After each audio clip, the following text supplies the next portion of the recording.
Hello দর্শক, আসসালামু আলাইকুম। আশা করি সকলে ভালো আছেন।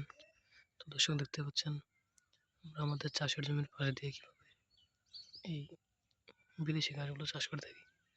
তো দর্শক এই বিদেশি ঘাসগুলো চাষ করে কিন্তু আমরা প্রচুর পরিমাণে লাভবান হয়েছি। তো দর্শক এই বিদেশি ঘাসগুলো কিন্তু আমাদের যে বাড়িতে গবাদি পশুগুলো আছে, তো দর্শক সেই গবাদি পশুকে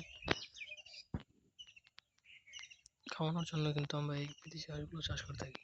তো দর্শক আপনারা চাইলে কিন্তু এইভাবে আপনাদের জমির পাশ দিয়ে কিন্তু এই বিদেশি ঘাসগুলো চাষ করে কিন্তু আপনাদের গবাদি পশুকে কিন্তু খাওয়াতে পারবেন। তো দর্শক দেখতে পাচ্ছেন কিন্তু আমরা আমাদের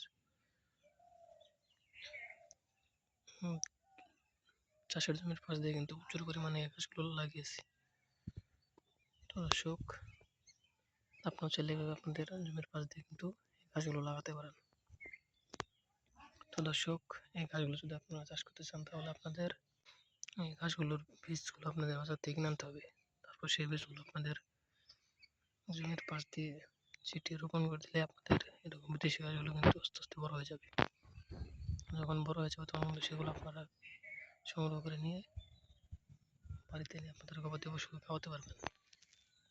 তো দর্শক আমাদের ভিডিও যদি আপনার একটু ভালো লেগে থাকে তাহলে অবশ্যই চ্যানেলটি সাবস্ক্রাইব করে দেবেন এবং ভিডিওতে একটি লাইক করে দেবেন।